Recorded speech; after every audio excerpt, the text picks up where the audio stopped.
Hello students, Mac online lectures पर आप देख रहे हैं फ्लूइड मैकेनिक्स लेक्चर नंबर 8 और मैं हूं आपके साथ AK सैनी। आज का जो टॉपिक है बड़ा ही खास है। टॉपिक का नाम है कैपिलैरिटी और मेनिस्कस इफेक्ट। एक ही बात है, कैपिलैरिटी या मेनिस्कस इफेक्ट।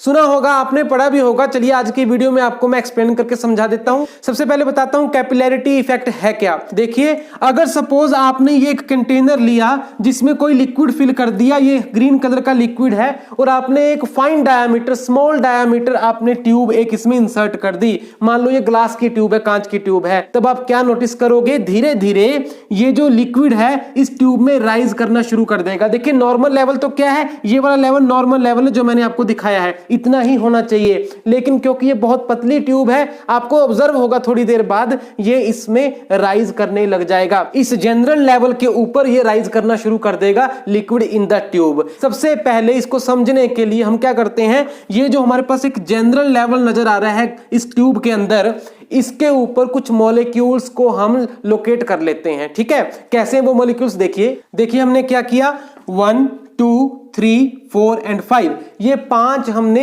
इस लिक्विड के मॉलिक्यूल्स ही कंसीडर कर लिए इसी सरफेस के ऊपर ट्यूब के अंदर। ठीक है, 5 मॉलिक्यूल्स हमने ले लिए, लिक्विड के ही मॉलिक्यूल्स हैं। ओके, अब इसका जो मैं एनालिसिस करने जा रहा हूं उसको समझाने के लिए थोड़ा सा एग्जैजरेट कर देते हैं, इसका मैक्रोस्कोपिक व्यू कर लेते हैं हम। ये 5 मॉलिक्यूल्स ये रहे, 1 2 3 4 5, पांचों एक लाइन में आपको नजर आ रहे हैं। इनिशियली ये भी पांचों एक ही लाइन में है। ये एक बॉन्ड दिखा रहा है जो कि पांचों मॉलिक्यूल्स के बीच में है। मॉलिक्यूल्स आपस में एक बॉन्ड से बंधे हैं ना, जिनको हम इंटरमॉलिक्यूलर फोर्सेस ऑफ अट्रैक्शन बोलते हैं। और क्योंकि ये लिक्विड के ही मॉलिक्यूल्स हैं तो इनको हम कहेंगे कोहेसिव फोर्सेस। मैंने पिछली वीडियोस में भी आपको समझाया, कोहेसिव फोर्सेस का मतलब क्या है, एक ही सब्सटेंस के अंदर मॉलिक्यूल टू मॉलिक्यूल जो बॉन्ड है, यानी एक सब्सटेंस का मॉलिक्यूल और उसी सब्सटेंस का दूसरा मॉलिक्यूल, उन दोनों में जो फोर्स है, इंटरेक्टिव फोर्स है, उसको कोहेसिव फोर्स कहा जाता है। ठीक है, तो यहां पर कोहेसिव फोर्स है जो कि एक को दूसरे से जोड़े हुए, दूसरे को तीसरे से, तीसरे को चौथे से, चौथे को पांचवें से जोड़े हुए हैं,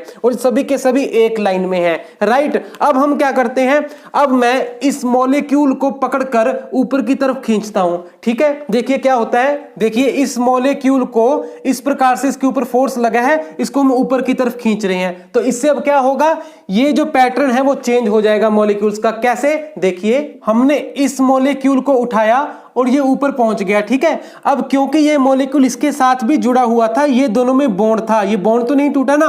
जब ये ऊपर गया तो इसने इसको भी खींच लिया ऊपर की तरफ, क्योंकि दोनों में बॉन्ड है। तो अगर ये मॉलिक्यूल को आपने उठाया और यहां पहुंचा दिया तो ये वाला मॉलिक्यूल ऑटोमेटिकली लिफ्ट हो गया, ये यहां पर पहुंच गया। ऐसे इफेक्ट कुछ दूर तक चलेगा। ठीक है, तो पहले जो इस प्रकार से पैटर्न था मॉलिक्यूल्स का, अब वो इस प्रकार से चेंज हो गया। आगे बात आपको समझ में, तो मान लो दिस वाज मॉलिक्यूल नंबर 1 जिसके ऊपर आपने लोड लगाया सिर्फ 1 मॉलिक्यूल के ऊपर, तो वो यहां पहुंच गया 1 डैश, और जो 2 था वो अपने आप ही उठ चुका है, 2 डैश बन चुका है। और ऐसे इफेक्ट आगे तक जाएगा, हो सकता है 3 में भी कुछ मूवमेंट आए।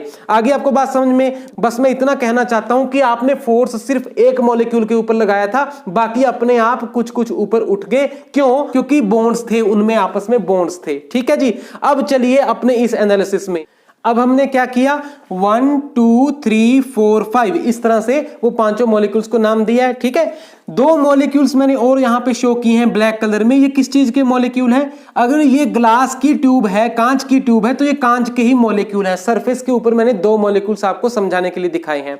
हालांकि ये दोनों मॉलिक्यूल्स इनके बड़े पास में है, ये 5 के पास है, ये 1 के बिल्कुल पास में है। ठीक है, लिक्विड से बाहर। ओके, ऐसे 5 भी, लेकिन मैंने सिर्फ आपको समझाने के लिए इनमें गैप शो किया है, ये बात आप समझ लीजिए। अब देखिए एक इंपॉर्टेंट पॉइंट को, cohesive forces are less stronger than adhesive forces in general. Very important point, पहले भी बहुत बार बोल चुका हूं। जो हमारे पास जनरल लिक्विड सॉलिड कॉम्बिनेशंस हैं, जैसे लिक्विड वाटर है और सॉलिड मान लो कांच है, तो ऐसी कॉम्बिनेशंस के केस में कोहेसिव फोर्सेस इतने स्ट्रॉन्ग नहीं होते, एडहेसिव फोर्सेस ज्यादा स्ट्रॉन्ग होते हैं। कोहेसिव फोर्स का मतलब लिक्विड का फोर्स, एडहेसिव फोर्स मतलब लिक्विड और सॉलिड मॉलिक्यूल के बीच का फोर्स। ठीक है, तो लिक्विड फोर्स इतना स्ट्रॉन्ग नहीं है, लिक्विड सॉलिड ज्यादा स्ट्रॉन्ग है। अब देखो देखो ये जो वन मॉलिक्यूल है इसके नीचे क्या है, लिक्विड है, और लिक्विड उसको खींच रहा है, एक फोर्स है दोनों के बीच में, जबकि एक फोर्स और भी है यहाँ पे, वो कौन सा है, ये सॉलिड जो ब्लैक वाला नजर आ रहा है, सॉलिड सरफेस का मॉलिक्यूल और ये लिक्विड मॉलिक्यूल वन,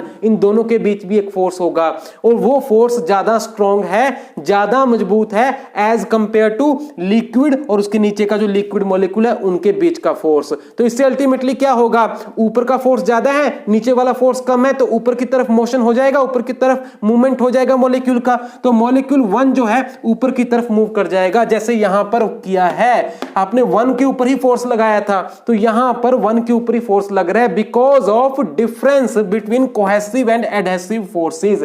आगे बात समझ में, यही है, यही चीज है कैपिलैरिटी इफेक्ट के पीछे। ठीक है जी, तो अब टू मॉलिक्यूल भी अपनी जगह पे नहीं रहा, वो भी तो ऊपर जा रहा है ना, ऐसे टू भी थोड़ा सा ऊपर चला जाएगा और इफेक्ट आगे तक जाएगा, कम होता चला जाएगा। ठीक है, अब दूसरी तरफ देखिए, इधर भी ये वाले मॉलिक्यूल और मॉलिक्यूल नंबर 5 के बीच में फोर्स स्ट्रॉन्गर होगा और वो अपनी तरफ 5 को खींच लेगा, तो इधर भी इफेक्ट इस तरह से जाना शुरू हो जाएगा। Ultimately you will see the level of liquid in the tube has risen a bit. ठीक है, थोड़ा सा राइज कर जाएगा कुछ इस तरह से, देखिए। ओके, लेकिन ये यहीं पे नहीं रुकेगा, अभी फिर से वही काम रिपीट होगा जो अभी होके हटा है। कैसे, अब वन मॉलिक्यूल यहां पहुंच चुका है, देखिए ये वाला वन मॉलिक्यूल यहां आ चुका है। अब ये ब्लैक वाला मॉलिक्यूल जो इसके ऊपर वाला ब्लैक मॉलिक्यूल है, अब उसकी कहानी शुरू होती है, वो अपनी तरफ उसको खींचेगा, ऐसे ही इसके ऊपर जो मॉलिक्यूल होगा वो 5 को खींचेगा, तो ये धीरे धीरे करके ऊपर राइज होता रहेगा, राइज होता रहेगा, and this way you will see rise of liquid in the tube.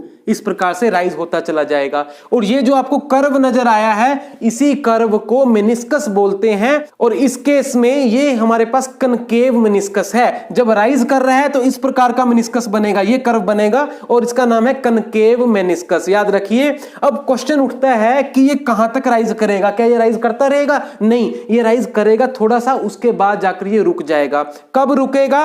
वो तब रुकेगा जब इसको ऊपर ले जाने वाला जो फोर्स है उसके अगेंस्ट कोई प्रतिरोधी खड़ा हो जाए और उसको बैलेंस कर दे, बस फिर ये वहां जाकर रुक जाएगा। ऐसे ही होना है ना, इसको कोई फोर्स ऊपर लेकर जा रहा है तो उसको कोई नीचे से जब बैलेंस कर ले, बैलेंस करने वाला कहां से आएगा? बैलेंस करने वाला यही मौजूद है, वो क्या है? इसका वेट। जैसे जैसे लिक्विड ऊपर राइज करता चला जा रहा है, लिक्विड का अपना वेट भी तो है, ट्यूब के अंदर जो लिक्विड है उसका वेट है, वो वेट बढ़ता चला जा रहा है, और वेट हमेशा डाउनवर्ड एक्ट करता है, वो बढ़ता जा रहा है, बढ़ता जा रहा है, बढ़ता जा रहा है। जब वो उसको बैलेंस कर देगा, जो इसको ऊपर की तरफ खींच के लेके जा रहा है, तब वहां जाकर ये लिक्विड राइज रुक जाएगा। तो आगे आपको बात समझ में, इस प्रकार से कैपिलरी राइज होता है। अच्छा, कई बार कैपिलरी फॉल भी होता है, जैसे मरकरी अगर आप ले लेते हो, मरकरी ग्लास की कॉम्बिनेशन ही ले लीजिए, इसमें आपने मरकरी फिल किया है और ये सरफेस जो है वो ग्लास का है, तब क्या होगा? मरकरी ग्लास की कॉम्बिनेशन में आप देखोगे लिक्विड जो है नॉर्मल लेवल से भी नीचे चला जाता है, वहां राइज नहीं करता, फॉल करता है। क्यों? क्योंकि उस केस में ये उल्टा होता है, cohesive forces are stronger than adhesive forces. तो लिक्विड और लिक्विड के बीच का जो फोर्स है वो ज्यादा है लिक्विड और सॉलिड के बीच के फोर्स से। तो वहां आपको ये जो कर्वेचर मिलने वाला है वो इस तरह का मिलेगा, देखिए इस प्रकार का वो कर्वेचर मिलेगा आपको, और इसको हम बोलते हैं कन्वेक्स कर्वेचर, कन्वेक्स मेनिस्कस। ठीक है, तो आज की इस वीडियो में मैंने आपको फिनोमिना समझाया है कि कैपिलैरिटी राइज और फॉल होता कैसे है। ठीक है, इसका जो मैथमेटिकल एनालिसिस है और जो हम फॉर्मूला निकाल के सामने लाते हैं अपनी कैलकुलेशंस के लिए, अपनी न्यूमेरिकल प्रॉब्लम्स के लिए, उसको हम नेक्स्ट लेक्चर में डिस्कस करेंगे, लेक्चर नंबर 9 में। तो थैंक यू वेरी मच, मिलते हैं जल्दी, गुड लक।